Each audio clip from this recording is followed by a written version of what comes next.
사무엘상 27장 1절에서 28장 2절 말씀. 살아계신 하나님이 오늘도 우리에게 말씀하십니다. 사모함으로 우리가 잘 믿음으로 받으면 좋겠습니다. 제가 봉독하겠습니다. 다윗이 그 마음에 생각하기를 내가 후일에는 사울의 손에 붙잡히리니 블레셋 사람들의 땅으로 피하여 들어가는 것이 좋으리로다. 사울이 이스라엘 온 영토 내에서 다시 나를 찾다가 단념하리니 내가 그의 손에서 벗어나리라 하고, 다윗이 일어나 함께 있는 사람 600명과 더불어 가드 왕 마옥의 아들 아기스에게로 건너가니라. 다윗과 그의 사람들이 저마다 가족을 거느리고 가드에서 아기스와 동거하였는데, 다윗이 그의 두 아내 이스르엘 여자 아히노암과 나발의 아내였던 갈멜 여자 아비가일과 함께 하였더니, 다윗이 가드에 도망한 것을 어떤 사람이 사울에게 전하매 사울이 다시는 그를 수색하지 아니하니라. 다윗이 아기스에게 이르되 바라건대 내가 당신께 은혜를 입었다면 지방 성읍 가운데 한 곳을 내게 주어 내가 살게 하소서. 당신의 종이 어찌 당신과 함께 왕도에 살리까 하니, 아기스가 그날에 시글락을 그에게 주었으므로 시글락이 오늘까지 유다 왕에게 속하니라. 다윗이 블레셋 사람들의 지방에 산 날 수는 1년 4개월이었더라. 다윗과 그의 사람들이 올라가서 그술 사람과 기르스 사람과 아말렉 사람을 침노하였으니 그들은 옛적부터 술과 애굽 땅으로 지나가는 지방의 주민이라. 다윗이 그 땅을 쳐서 남녀를 살려두지 아니하고 양과 소와 나귀와 낙타와 의복을 빼앗아 가지고 돌아와 아기스에게 이르매, 아기스가 이르되 너희가 오늘은 누구를 침노하였느냐 하니, 다윗이 이르되 유다 네겝과 여라무엘 사람의 네겝과 겐 사람의 네겝이니이다 하였더라. 다윗이 그 남녀를 살려서 가드로 데려가지 아니한 것은 그의 생각에 그들이 우리에게 대하여 이르기를 다윗이 행한 일이 이러하니라 하여 블레셋 사람들의 지방에 거주하는 동안에 이같이 행하는 습관이 있었다 할까 두려워함이었더라. 아기스가 다윗을 믿고 말하기를 다윗이 자기 백성 이스라엘에게 심히 미움을 받게 되었으니 그는 영원히 내 부하가 되리라고 생각하니라. 그때에 블레셋 사람들이 이스라엘과 싸우려고 군대를 모집한지라. 아기스가 다윗에게 이르되 너는 밝히 알라. 너와 내 사람들이 나와 함께 나가서 군대에 참가할 것이니라. 다윗이 아기스에게 이르되 그러면 당신의 종이 행할 바를 아시리이다 하니, 아기스가 다윗에게 이르되 그러면 내가 너를 영원히 내 머리 지키는 자를 삼으리라 하니라. 아멘. 임마누엘 찬양대 찬양하겠습니다.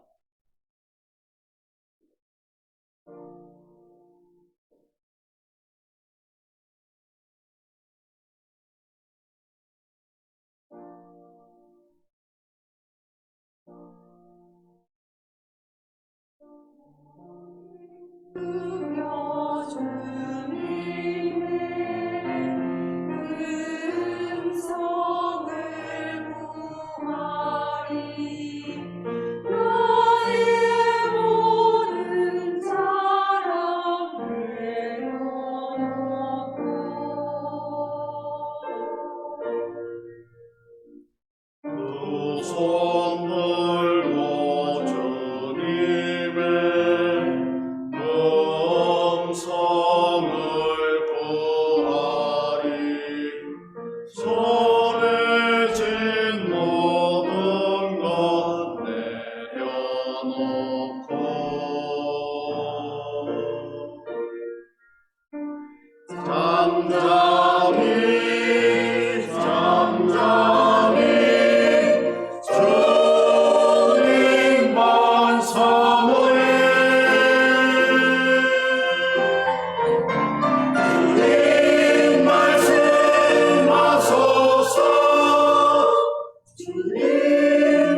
잠잠히 잠잠히 주님만 사모해 주님 말씀하소서 주님 말씀하소서 하늘 아버지의 뜻 따라 살 수 있고 주님 말씀하소서 주님 말씀하소서 하늘 아버지의 뜻 알게 하소서 하늘 아버지의 뜻 알게 하소서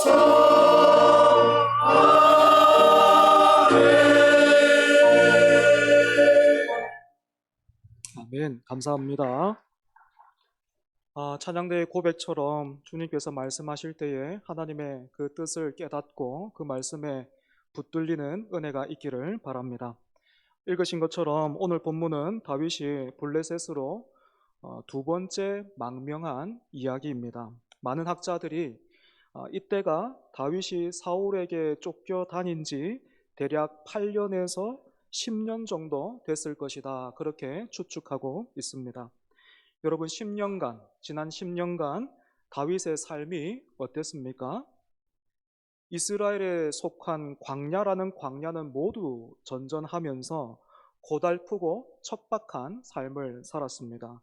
물론 그 모든 시간이 헛되지만은 않아서 다윗은 때때로 하나님의 놀라운 간섭과 보호를 경험할 수 있었고, 하나님의 마음으로 사울을 2번이나 살려줄 정도로 그 마음과 영혼의 깊이를 얻었습니다. 뿐만 아니라 홀로 도망자의 삶을 시작했던 다윗 곁에 이제 누가 있습니까? 장정만 600명 정도 되는 그런 사람들이 모여 있고, 또 이스루엘 여자 아히노암과 나발의 아내였던 아비가일을 아내로 맞을 수 있었지요. 하지만 동시에 다윗은 사울로 인해서 늘 불안에 떨어야만 했고, 함께 하는 사람들의 규모가 커지면 커질수록 먹고 살아야 하는 현실의 문제도 만만찮게 다가왔을 것입니다.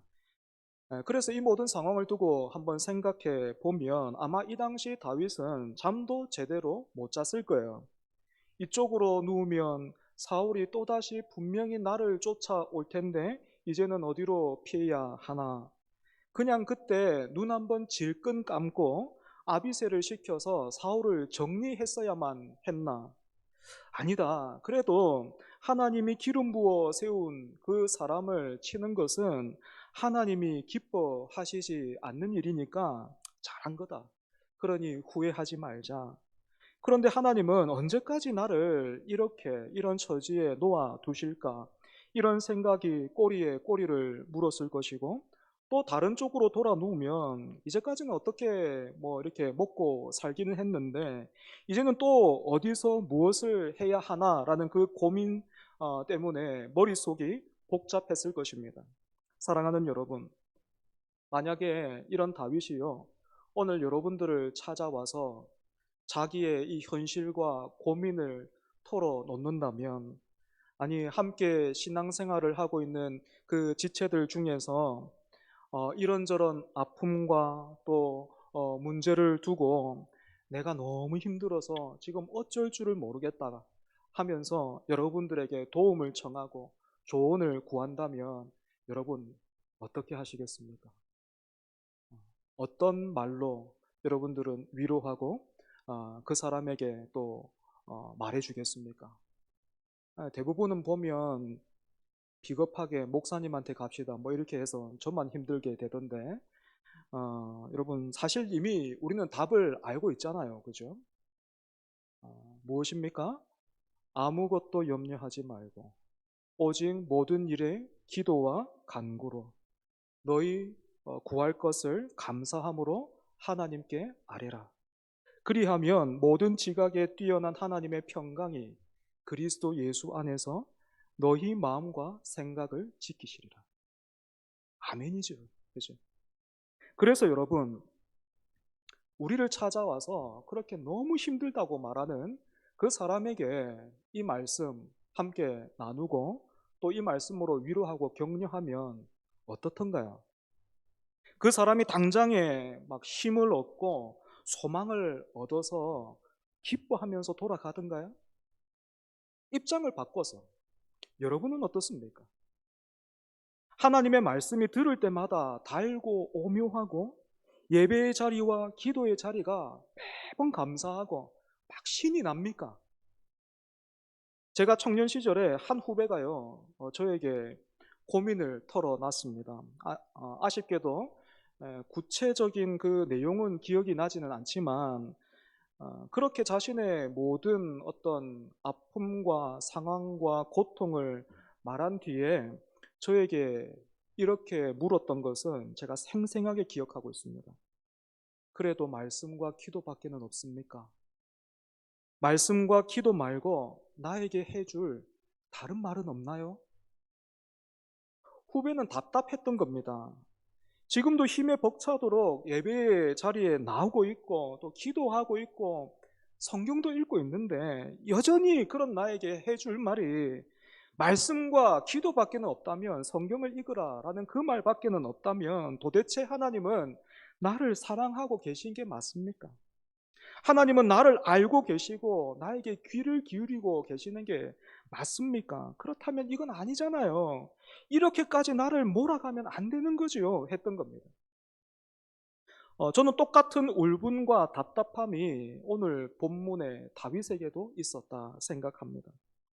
물론 우리가 제3자의 입장에서 본다면 이제 우리가 지금 보고 있는 사무엘상 본문이 몇 장 남지 않았잖아요. 그죠?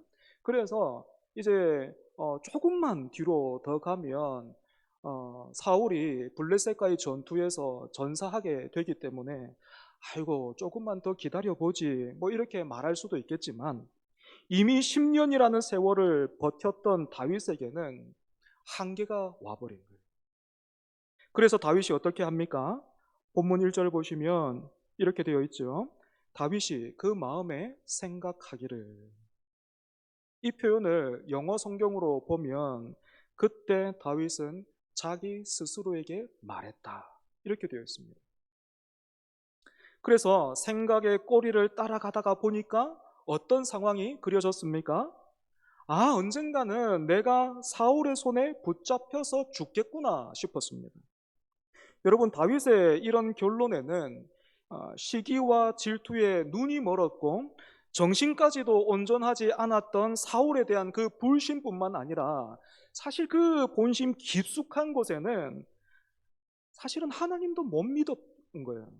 하나님도 이제 내가 못 믿겠습니다 하는 그런 불신앙이 자리 잡고 있는 겁니다.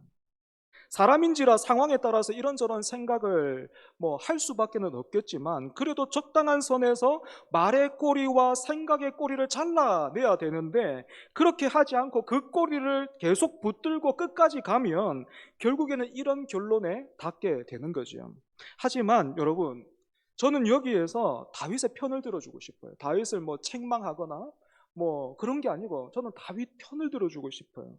비록 그 생각이 이제는 하나님도 믿을 수 없다, 하나님이 원망스럽다 하는 데까지 미치기는 했지만 사실 저 역시도 제 안에서 이런 모습들을 보고 있기 때문에 하나님을 원망하고 불신하고 있는 이 다윗의 모습을 그냥 쉽게 불신앙 이렇게 부르는 것보다 사람이라면 누구나 가지고 있는 연약함이라고 불러보고 싶어요.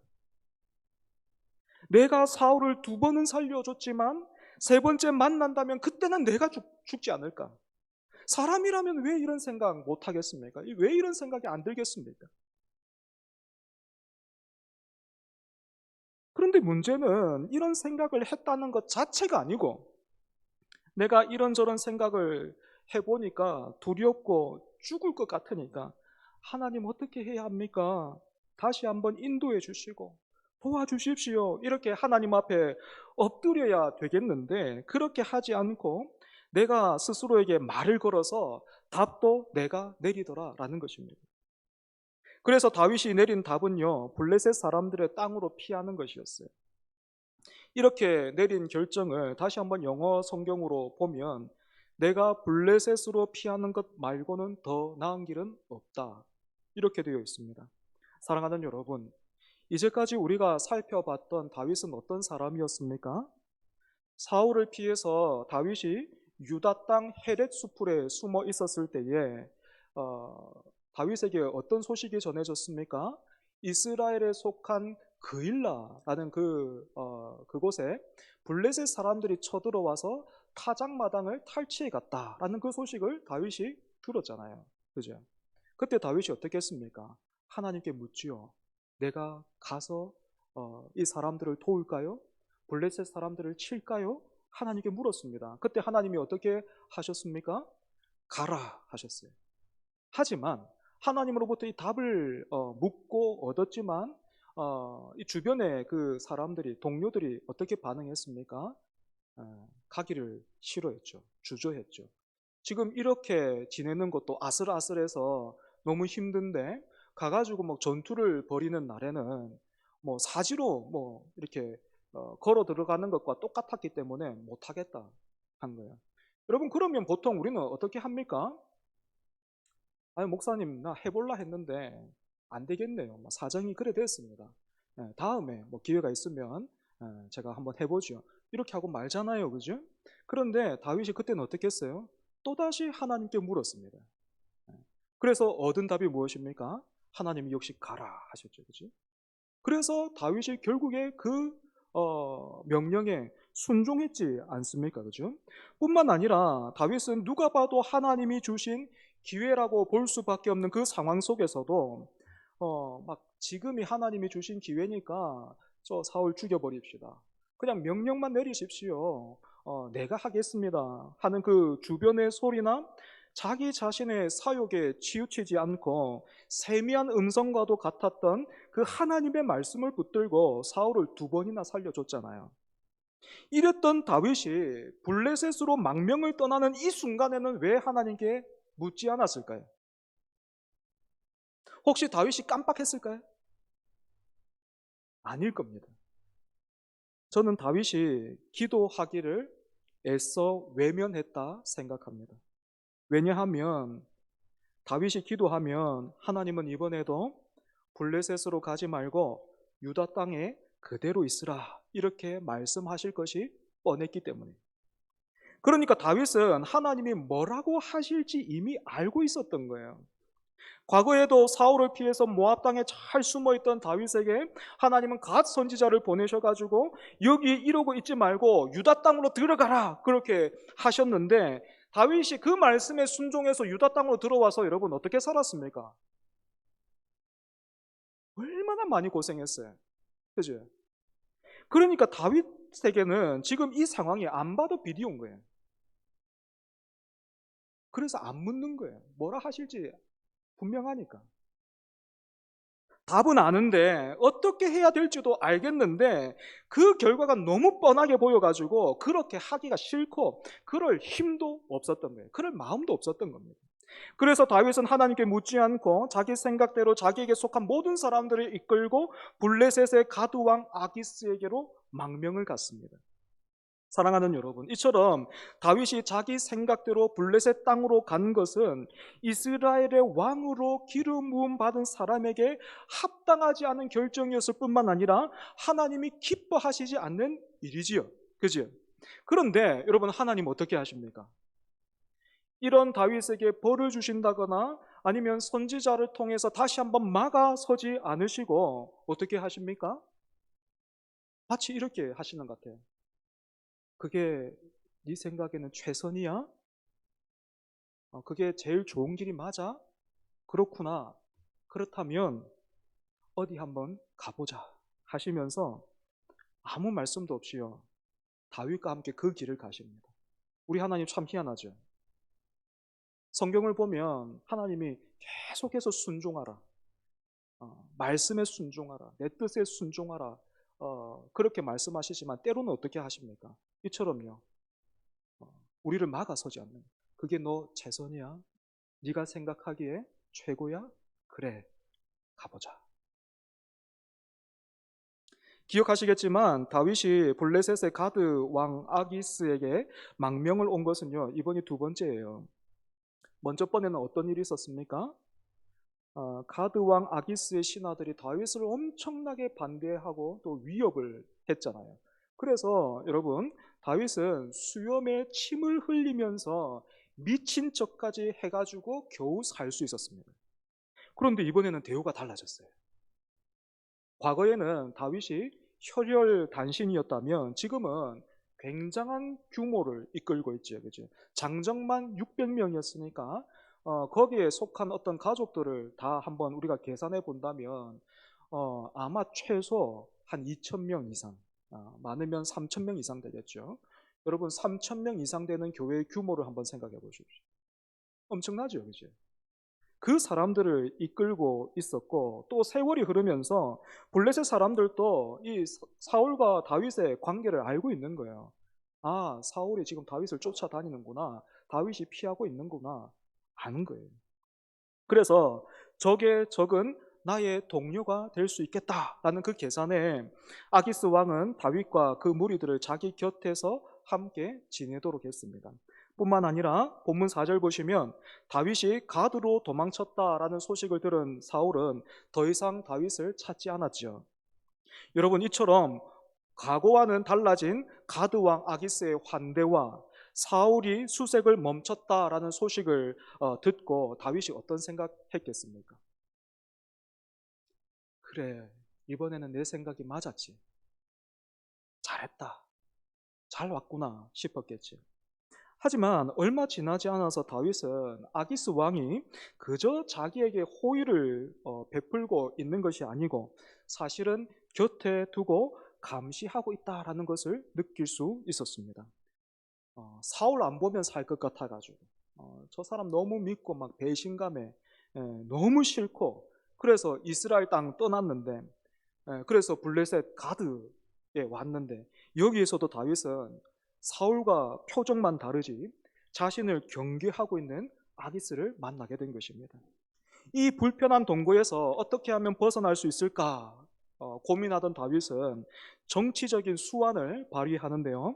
아기스를 찾아가서 다윗이 이렇게 말합니다. 우리처럼 망명을 온 어떤 그런 신분이 어떻게 왕이 사는 성읍에서 왕과 함께 동거할 수 있겠습니까? 변두리 땅이 하나 있으면 내어 주십시오. 우리가 거기에서 정착하겠습니다 하고 그렇게 요청을 했습니다. 여러분, 하나님께서 이스라엘의 왕으로 세운 다윗이 이스라엘 땅 밖에서, 그것도 이스라엘의 대적에게 그 왕을 향해서 자신을 가리켜서 종이라고 부르고 있고 또 살 땅을 구하고 있는 이 모습이 어떻습니까? 굉장히 어색하고 또 모순적이죠. 그죠? 이건요, 다윗을 세운 하나님의 입장에서도 생각해 보면 이 하나님을 향한 굉장한 어떤 모욕과 수모라고도 할 수 있습니다. 하지만 하나님은 이 모든 것을 그대로 아무 말씀도 없이 그대로 당하시면서 여전히 다윗과 함께 하십니다. 그래서 가드 왕 아기스로부터 다윗이 받은 곳이 어디입니까? 시글락이라는 성읍이죠. 시글락은 아기스가 있던 가드로부터 남쪽으로 약 40km 정도 떨어진 그런 성읍이었습니다. 그러니까 사실 아기스도 다윗과의 그 동거가 길어지면서 불편했던 거예요. 계속해서 감시하는 것도 힘들고 또 아까도 말씀드렸다시피 뭐 한 2, 3천 명 되는 그 사람들을 먹이고 돌보는 그 일이 쉬웠겠습니까? 부담스러웠던 거예요. 그러던 찰나에 때마침 다윗이 변두리의 땅을 요청해 오니까 그냥 멀리 떨어져 있는 성읍 중에 하나를 내어준 겁니다. 그런데 여러분, 여호수아서를 보면 이 시글락 땅은 원래 시므온과 유다 지파에게 배분되어 있었지만 결국에는 이 두 지파가 이 시글락을 정복을 못했어요. 그랬는데 여러분, 본문 27장 6절 한번 보십시오. 아기스가 그날에 시글락을 그에게 주었으므로 시글락이 오늘까지 유다 왕에게 속하니라. 다윗은 자기 생각을 따라서 뒷걸음질을 치고 있는데 하나님은 여전히 이런 다윗을 통해서도 이스라엘을 회복시키고 계신 것입니다. 오늘 본문에서 하나님의 이런 일하심은 또 드러나 있는데요. 시글락에서 다윗은 아기스의 직접적인 감시로부터 벗어날 수 있었지만 이제는 먹고 살아야 하는 그런 현실적인 문제에 또다시 이렇게 부딪히게 되었습니다. 그것도 여러분 당장에 먹을 것이 없는데 농사를 짓고 그 소출을 기대할 수는 없지 않습니까? 계속해서 기다릴 수가 없잖아요. 그러니까 어떻게 할 수밖에 없습니까? 국경 지역에 있던 구술 사람과 기르스 사람과 아말렉 사람들을 다윗이 약탈했어요. 여러분 이 중에서도 아말렉이라는 이름이 여러분 눈에 탁 들어와야 돼요. 왜냐하면 과거의 아말렉은 이제 막 출애굽을 해서 아무런 힘이 없던 이스라엘 백성들을 공격한 일이 있습니다. 그것도 이 아말렉이 출애굽한 이스라엘 백성들을 후미에서부터 공격을 해 들어갔는데, 여러분 대열의 그 가장 끝에는 어떤 사람이 대부분 자리 잡고 있겠습니까? 위치에 있겠습니까? 제일 연약한 사람들이 끝에 있을 수밖에 없잖아요. 그러니까 아말렉은 굉장히 악랄한 방식으로 하나님의 백성들을 괴롭혔던 거죠. 때문에 하나님은 그때부터 아말렉을 대적으로 삼으시고 내가 아말렉과 영원히 싸우겠다, 그렇게 선언하셨습니다. 그리고 이 싸움을 일찍이 사울에게도 맡긴 적이 있죠. 그죠? 그런데 이때 사울이 어떻게 했습니까? 짐승이고 사람이고 모두 진멸하라 하신 하나님의 말씀을 어기고 사람이고 짐승이고 자기 눈에 좋은 것들은 살려뒀어요. 남겨뒀습니다. 그런데 그렇게 사울이 못다한 싸움을 다윗이 하고 있는 것입니다. 물론 지금 다윗은요, 골리앗과 싸울 때처럼 내가 하나님의 이름으로 너희들에게 나가노라 이렇게 하면서 멋있는 싸움을 싸우는 건 아닙니다.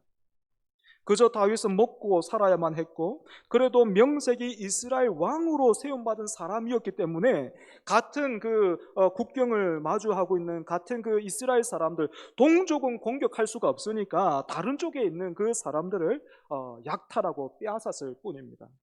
이처럼 다윗이 블레셋 땅에서 1년 4개월을 지냈는데, 여러분 이 시간 내내 다윗이 어떤 모습을 보였습니까? 약탈하는 곳의 사람들은요, 모두 다 한 사람도 살려두지 않고 진멸시켰어요. 전멸시켰습니다. 이유가 무엇입니까? 다윗이 그렇게 약탈하고 돌아올 때면 가드 왕 아기스의 환심을 사기 위해서 그 중에 일부를 아기스와 나누었는데, 아기스가 이렇게 묻는 겁니다. 그때마다 오늘은 어디에서 이런 것을 얻었는가 이렇게 묻는 거예요. 그때마다 다윗은 이스라엘에 속한 유다 사람들을 공격했다 이렇게 둘러댔습니다. 다윗이 이렇게 하고 있는데, 만약에 누군가가 사실은 다윗이 유다 땅을 습격한 것이 아니고 블레셋 가까이에 있는, 그래서 블레셋과 좋은 관계에 있던 사람들을 약탈했다라는 소문을 퍼뜨리면 이 다윗이 화를 당할 것이 분명했기 때문에 다윗은 두려운 마음에 공격하는 곳마다 사람들을 모두 다 전멸시켜버린 거예요. 이런 다윗의 행보를 이 당시 사람들의 문화와 풍습을 기준으로 생각을 해본다면 별로 문제 삼을 게 없습니다. 이 당시는 그런 게 당연했거든요. 하지만 자신의 안위를 지키기 위해서 또 이방왕 아기스를 두려워하는 마음에 가는 곳마다 사람들을 전멸시켰던 이 다윗의 모습은 우리가 알던 다윗보다는 사울을 더 닮아 있는 것이 사실이죠. 이처럼 내가 생각하기에 여기가 최선이다, 이것밖에는 없다 해서 블레셋으로 왔고, 또 와서 보니 환대도 받고 땅도 얻었고 아기스로부터 신뢰를 얻게 되기도 했지만, 그래서 누군가가 지금 당신의 그 삶이 정말로 예전보다 나아졌습니까? 살만합니까? 이렇게 물으면 자신 있게 다윗은 물론입니다, 이렇게 답할 수 없었던 것이 블레셋에 머물러 있던 다윗의 현실이었고 모습이었습니다. 하지만 또 한편으로는 이처럼 다윗이 블레셋 땅에서 또 아기스 아래에서 이런저런 갈등과 고민이 있었던 것은 사실이지만, 한편으로는 이런 마음도 들었을 거예요. 힘들고 어려운 거는 매 한 가지인데 뭐 어디에 살든지 뭐 문제 없는 데는 없으니까 뭐 여기에서도 못 살 건 없겠다, 뭐 그런 생각도 들었을 겁니다. 그런데 이런 다윗에게요, 큰 위기가 닥쳐와요. 블레셋이 이스라엘과 싸우려고 군대를 모집했는데 아기스로부터 총애를 얻고 있던 다윗도 동원되게 생긴 겁니다. 다윗은 함께 전장으로 나가자 그렇게 말하는 아기스에게 그러면 당신의 종이 행할 바를 아시리이다 이렇게 대답을 합니다. 쉽게 말해서 무슨 말이냐면 내가 무엇을 할 수 있는 사람인지 이번 기회에 한번 보여드리겠습니다. 뭐 이런 대답인데 사실은 모호한 의미를 가지고 있죠. 하지만 아기스는 이 말을 다윗이 자기를 편드는 줄 알고 그렇게 알아들었고 그래서 약속하죠. 이번에 공을 세우면 다윗 당신을 내 머리를 지키는 자로 삼겠다. 그러니까 높은 벼슬 자리를 주겠다. 그렇게 약속을 했습니다. 그래서 이제 다윗은 꼼짝없이 사울을 향해 칼끝을 겨누어야 할 처지가 되어버린 것이죠. 사랑하는 여러분, 오늘 본문에서 특이한 것은 우리가 탕자의 비유라고도 부르는 누가복음 15장에서 아버지가 살아있음에도 불구하고 유산을 요구하는 둘째 아들을 아버지가 호통을 치거나 아니면 집에서 내쫓는 것이 아니고 그 아들을 온전히 다시 얻기 위해서 아버지가 말도 안 되는 그 아들의 요구를 들어줬던 것처럼 오늘 본문에서도 하나님은 다윗의 생각과 판단을 두고 그 어떤 평가도 하지 않고 계신다라는 겁니다. 분명히 이스라엘의 왕으로 기름 부음 받은 다윗이 블레셋으로 가는 것은 하나님이 기뻐하시지 않는 그런 일이었고 그 사실을 다윗도 알고 있지만 몸과 영혼이 지쳐서 답을 알아도 답대로 살 힘이 없고 마음 깊은 곳에서는 이제 나도 삐뚤어지고 싶다. 나도 이제 한번 삐뚤어지고 싶다. 이 말을 외치면서 블레셋으로 내려가기로 한 다윗을 하나님은 막아 세우지 않으시고 그래 이번에는 내가 너의 생각으로 한번 따라가 보마. 어디 한번 가보자 하신 것입니다. 그리고 하나님은 이렇게 성질을 부리고 뒷걸음질을 치고 있는 다윗을 붙들고도 이스라엘을 회복하시고 하나님의 원수와 싸우셨습니다. 뿐만 아니라 우리가 다음 주에 보게 되겠지만 하나님은 이런 다윗을요 하나님의 때에 또 하나님의 방법으로 제자리로 돌려놓으십니다. 사랑하는 여러분, 한 가지만 더 생각해 보겠습니다. 오늘 본문에서 다윗이 자기 생각대로 블레셋으로 내려간 것과 사울이 아말렉과 그 전투에서 모든 것을 진멸하라 하신 말씀에 불순종해서 자기 생각에 자기 눈에 좋은 것들을 살려둔 이 두 가지 사건이 오늘 본문과 사울의 그 아말렉 사건이 도대체 뭐가 다릅니까? 두 사람 모두 자기 생각에 이끌려서 하나님의 말씀을 저버린 것은 똑같은 것 같은데 왜 사울은 버림을 당하고 다윗은 그렇지 않은 거예요? 사실 큰 틀에서 보면 설명이 가능하긴 해요. 다윗은 줄곧 하나님의 말씀을 따라 살기를 몸부림치다가 이제는 지쳐 버린 것이라면 사울은 처음부터 하나님을 사랑하지 않았어요. 그래서 드러난 모습은 같아도 결은 다르다 이렇게 설명할 수 있겠죠, 그지? 하지만 여러분, 저는 이처럼 계속해서 사울과 다윗을 구분하면서 왜 다윗이 은혜를 받을 수밖에는 없는가 하는 것을 분석하고 말하기보다는 그저 하나님의 은혜를 강조하고 싶습니다.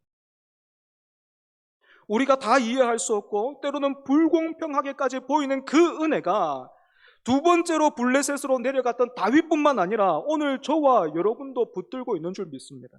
그래서 그 은혜 때문에 우리가 보기에는 이해할 수 없고 불공평하게까지 보이는 그 은혜 때문에 오늘 저와 여러분이 바로 이 자리에 있는 거예요. 사랑하는 여러분, 이처럼 은혜로우신 하나님이 오늘도 우리를 붙들고 계십니다. 우리가 지쳐서 또 삐뚤어지고 싶다라는 그 마음에 알면서도 하나님을 향해 등을 돌리고 숨을 때 있지만 하나님은 그 순간에도 우리를 놓지 않으시고 다윗을 통해서 계속해서 하나님의 나라를 세워가신 것처럼 우리를 통해서도 여전히 일하기를 원하시고 또 일하고 계십니다. 이 은혜로우신 하나님을 저와 여러분이 어떻게 섬겨야 되겠습니까? 블레셋 땅에 있어도 내 생각대로 살아도 하나님이 주실 거는 주시네. 여기도 살만하네. 여러분, 그런 사람은 어리석은 사람이에요. 두 번 다시는 사울을 보기 싫고 사울만 안 보면 살 수 있을 것 같아서 이스라엘 밖으로 나가면 답이 있을 것 같았고 그래서 나와보니 이렇게 살 수도 있겠다 싶지만 이건 나에게 맞지 않는 오심을 깨닫고 탕자가 아버지의 집을 기억하고 돌아갔던 것처럼 우리도 하나님께로 돌이켜야 됩니다. 뿐만 아니라 우리 교회가 이런 하나님의 마음을 닮아서 믿음으로 살다가 지친 그 지체들, 내 옆에 있는 그 지체들, 우리가 판단하고 정죄하고 가르치려고 듣는 것이 아니라 여러분 참아주고 기다려주고 위로하고 격려하고 세울 수 있기를 바랍니다. 저는 예전에요, 후배들이, 청년 시절의 후배들이 제가 보기에 엉뚱한 행동하면 답을 몰라서 그렇다고 생각했어요. 아, 쟤네들은 답을 모르는구나. 그래서 내가 답을 알려줘야 되겠다 싶었어요. 그래서 제가 바른 소리를 엄청나게 했습니다. 답을 또박또박 얘기해줬어요. 아무것도 염려하지 말고. 어이, 걱정하지 마. 어이, 걱정하지 말라니까 또 걱정하네. 아무것도 염려하지 마. 오직 모든 일을 기도와 간구로 너희 구할 것을 감사, 불평하지 마. 감사함 하나님께 아뢰라. 지켜주신다는데 왜 의심해? 제가 그렇게 했어요. 어떻습니까? 재수없지? 그죠? 답을 그렇게 또박또박 얘기해 줬어요. 사람이 떠나더라고, 사람들이. 그런데 시간이 지나면서 제가 깨달은 게 있어요. 대부분의 사람들은 답을 알아요. 어떻게 살아야 되는지 안단 말입니다. 내가 지금 뭐 해야 되는지 알아요. 내가 기도해야 된다는 거 안단 말입니다. 하나님이 어떻게 말씀하실지 안단 말입니다. 그런데 그렇게 살기 싫은 거예요. 그렇게 살 수 있는 힘이 없는 거예요. 그렇게 살 수 있는 그 마음이 없는 거예요. 어떻게 해야 되겠습니까, 그러면? 기도해! 아니요. 우리가 기도해야 돼. 그 지체가 기도 못할 때 내가 기도해줘야 돼. 그래서 참아주고 기다려주고 그렇게 돌아왔을 때 거봐라, 내 말이 맞지. 앞으로 내 말만 들어. 그렇게 못되게 말하면 안 되고 환영하고 격려해 주면서 다시 해보자 할 수 있는 우리 교회 되기를 바랍니다. 우리 늦었지만 아바 아버지 같이 찬송하겠습니다.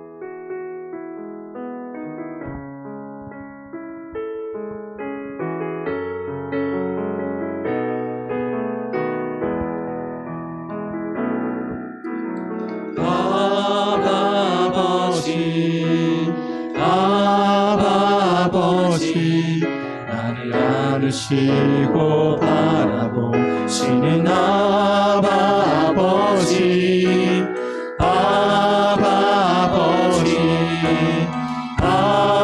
아버지 나를 도우시고 힘주시는 아버지. 우리 다시 한번 고백합시다. 아바 아버지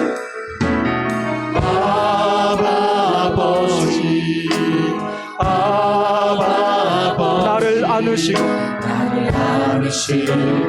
바라보시는 아버지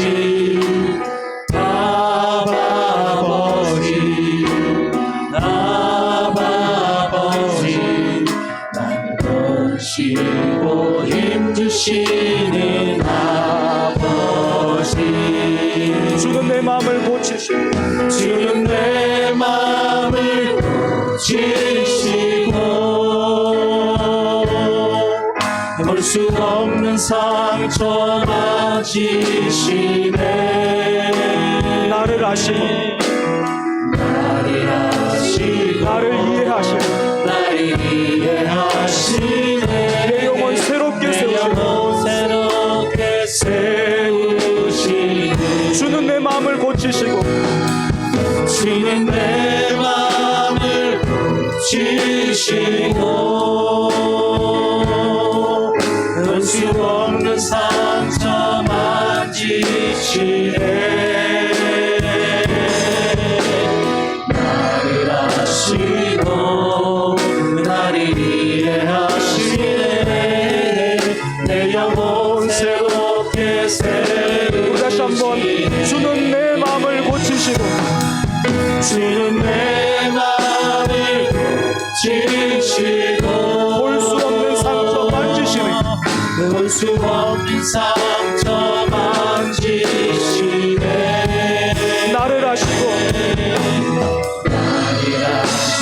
나를 이해하시네.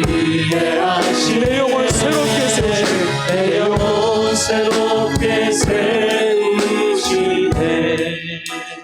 이 시간 함께 기도하기를 원합니다. 오늘 다윗이 자기 생각대로 두 번째로 블레셋으로 내려갔다면 우리도 어떻습니까? 두 번이 뭡니까? 세 번, 네 번. 그렇게 하나님께서 기뻐하지 않는 것도 알고 있고 이거 아닌 것도 알고 있지만 다 알고 있지만 계속해서 넘어지는 문제가 있잖아요. 어쩔 때는 에이 나도 모르겠다 하면서 스스로 죄에 내 자신을 던져버릴 때 그럴 때도 있지 않습니까? 그리고 그런 내 자신을 보면서 자책하고 낙심하고 여러분 있지는 않습니까? 여러분 하나님이 아십니다. 안 믿으려고 하는 게 아니라 믿고 싶은데 여전히 연약하고 부족하고 지쳐서 그렇다는 거 아버지가 아십니다.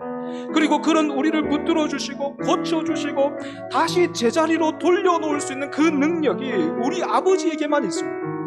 이 크신 은혜에 붙들려서 아버지의 은혜를 당연히 여기고 이용하는 것이 아니라 아버지의 뜻대로 살아가는 우리가 되게 해달라고, 그래서 우리를 통해서 아버지의 영광과 통치가 드러나고 흘러가게 해달라고 이 시간 함께 기도하겠습니다. 하나님 아버지, 우리를 긍휼히 여겨주시옵소서. 하나님 아버지, 다윗은 두 번 그렇게 블레셋으로 내려갔지만 하나님, 우리는 두 번이 뭡니까? 세 번, 네 번, 10번, 20번 하나님 그렇게 계속해서 넘어지는 게 내 모습입니다. 하나님, 은혜를 따라 살아가기보다 죄를 짓다가 지쳐버리는 것이 하나님 사실 우리의 모습입니다. 내 모습입니다. 그런데 하나님 아버지, 그런 우리의 모습도 하나님이 아신다 하시고, 그런 우리도 하나님께서 알고 있다 하시고, 우리를 제자리로 올려놓을 수 있는 그 능력도 하나님께 있다 하시고, 하나님 너무나도 놀랍고 너무나도 감사하고 너무나도 고맙습니다. 하나님, 우리를 하시는 하나님, 은혜 주십시오. 은혜 주십시오. 힘들고 어렵더라도 하나님의 뜻대로 하나님 기뻐하시는 대로 살아갈 수 있도록 주여 우리를 붙들어 주시옵소서. 하나님, 우리가 예배할 수 있도록 끝까지 넘어진다 하더라도 하나님 끝까지 예배할 수 있도록 주여 우리를 붙들어 주시옵소서.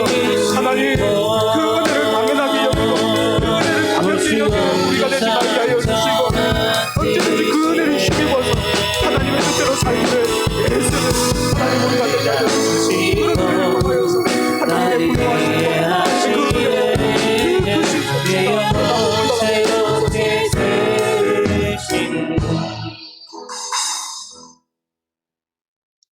하나님, 다윗이 두 번이나 사울을 용서해 주었지만 여전히 다윗은 연약했고 지칠 수밖에 없었던 한계와 모순을 안고 살았던 인생이었음을 봅니다. 그리고 이렇게 흠이 많고 고장난 인생을 품어 안으시고 동행하시며 그를 통하여 또 그의 인생에 하나님의 나라를 세워가시는 하나님의 솜씨를 말씀을 통해서 확인합니다. 그리고 이처럼 다윗을 붙드시고 빚으시며 동행하신 하나님이 오늘 나의 아버지가 되시며 놀랍고 감사와 찬송을 올려드립니다. 나의 생각과 믿음 사이에서 늘 갈짓자를 그리며 사는 우리를 긍휼히 여겨주시고, 이런 못난 모습이 끝까지 계속된다고 해도 실망하거나 자책하는 것이 아니라 우리의 모든 죄악과 허물을 담당하신 예수 그리스도와 그 십자가를 붙들며 믿음의 걸음 걷는 우리 모두가 되게 하여 주시옵소서. 예수님 이름으로 기도합니다. 아멘.